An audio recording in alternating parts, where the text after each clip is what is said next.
Everyone, কেমন আছেন? আমি ভালো আছি। আজকে আপনাদের সঙ্গে শেয়ার করছি জলপাই দিয়ে মুসুর ডাল, মানে ওই টকের ডাল বলতে পারেন।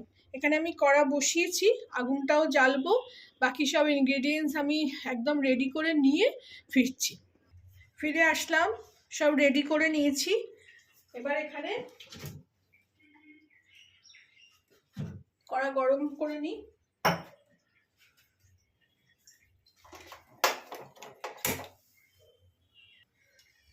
এখানে আমি 2 পলা মতন, ছোট পলা আমার 2 পলা মতন তেল দিয়ে দেবো। আর মোটামুটি 100 গ্রাম মতন ডাল আছে। ডালটা আমি একদম ভালো করে ধুয়ে ভিজিয়ে রেখেছিলাম। ডাল চাল না, আমি যে কোনো জিনিস রান্না করার আগে বেশ আমি ভিজিয়ে রাখি, যাতে তাড়াতাড়ি জিনিসটা সেদ্ধ হয়ে যায়। আমি একদম ধুয়ে নিয়েই বসিয়ে দিই না। এই দেখুন, ডালও এরকমভাবে ধুয়ে ভিজিয়ে রেখেছি। এই জলটা আমি ফেলে দেবো। কড়া গরম হয়ে এসছে, তেল গরম হয়ে এসছে।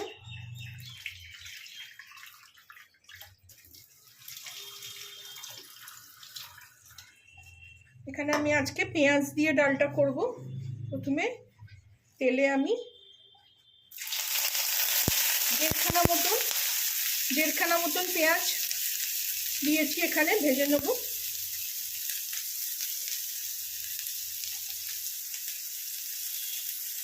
এই কাঠের চপিং বোর্ডটা কিনেছি।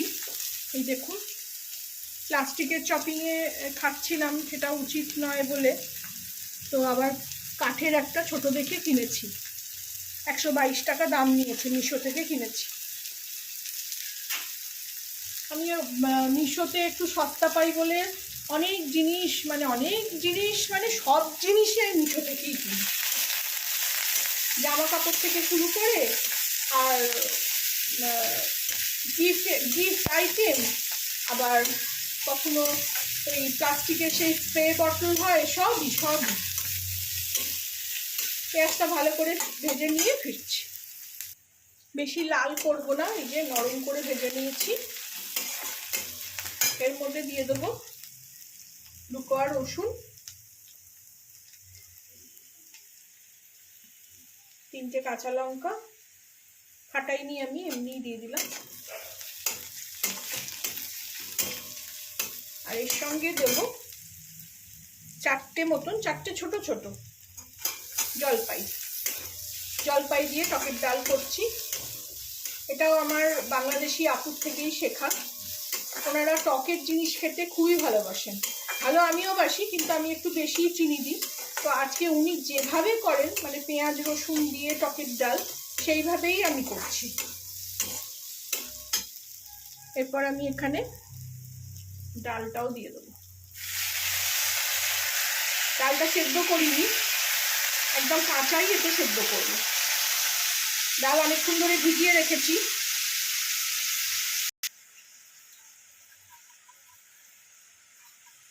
এবার এটাকে ভালো করে নাড়বো। এখানে আগে একটু শুকনো মশলা দিয়ে দেবো।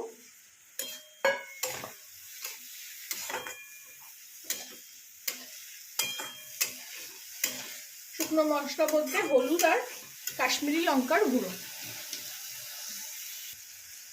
প্রথমে দেবো একটু হলুদ। আপনারা যারা জিরে ধনে গুঁড়ো খান তারা দিতে পারেন। আমি এখানে শুধু হলুদ আর কাশ্মীরি লঙ্কার গুঁড়ো দিলাম, বেশি দেবো না। দিয়ে দেবো একটু স্বাদ মতো চিনি, দিয়ে এটাকে, দেখুন জলটা শুকিয়ে গেল, ভালো করে এটাকে মিশিয়ে নেব। দিয়ে এবার এতে জল দিয়ে নুন দেবো। জল আমি এমনি নর্মাল জলই দেবো,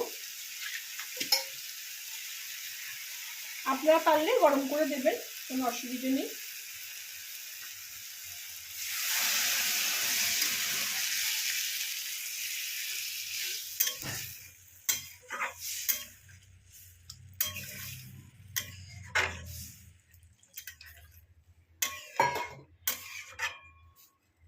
এইবার এতে স্বাদ মতো নুন দিয়ে দেবো।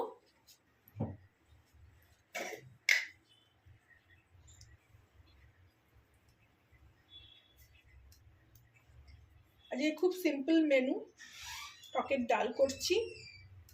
জলপাই দিয়ে দেখে খুব খেতে ইচ্ছে করলো, টক খেতে আমিও ভালোবাসি। আর করব আলু ভাজাটাই একটু অন্যরকম রেসিপি, সেটাও আমি ফেসবুক থেকেই শিখেছি। এটা আমি এখন ঢাকা দিয়ে দেবো।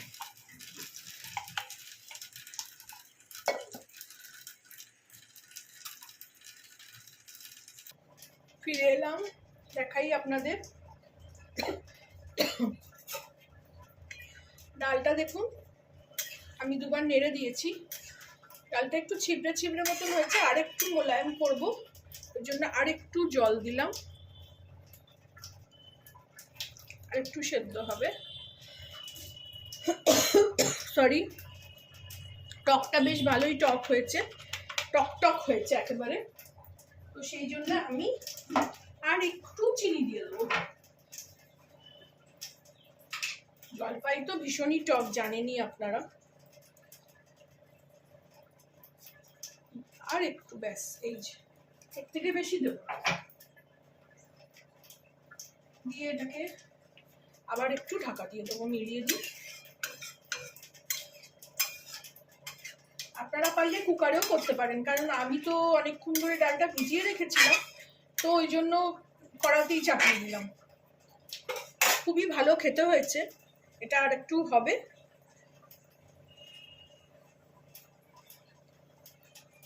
ফিরে আসলাম, এটাকে একটু হাই হিটে করে দেবো, দিয়ে এটাকে একটু 2 মিনিট খুলে রাখবো, তাতে কি একটু জলটা টেনে নেবে। আর এই দেখুন ভালো সেদ্ধ হয়ে গেছে। এবার আমি এটাকে নিভিয়েও দেবো, নাবিয়েও নেবো, সার্ভ করে নেবো বাটিতে। আপনারাও এইভাবে খাবেন আমি যেভাবে শেয়ার করলাম। ভালো লাগলে আমার চ্যানেলটাকে একটা লাইক, শেয়ার অ্যান্ড সাবস্ক্রাইব করে দেবেন। গ্যাস অফ করে দিচ্ছি, এবার সার্ভ করে নেব। এবার এটাকে সার্ভ করে নেব। অ্যালুমিনিয়ামে ঢালতে পারা যায়, স্টিলে ঢালবো না। স্টিলের টক জিনিস ঢালতে আমার শাশুড়ি মানা করতো, তো এই বাটিটা আছে আমার কাছে, এতে আমি কাঁচের বাটিতে ঢাললে সবচেয়ে ভালো হতো, কিন্তু কাঁচের জিনিস ব্যবহার করতে খুব ভয় করে। একে রাখার জায়গা নেই, তারপরে হাত থেকে পড়ে গেলেই হয়ে গেল একটা জিনিস নষ্ট।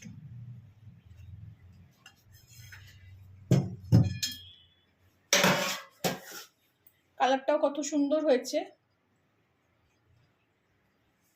আপনারাও এইভাবে বানাবেন আমি যেভাবে শেয়ার করলাম। ভালো লাগলে আমার চ্যানেলটাকে একটা লাইক, শেয়ার অ্যান্ড সাবস্ক্রাইব করে দেবেন। Thank you for watching.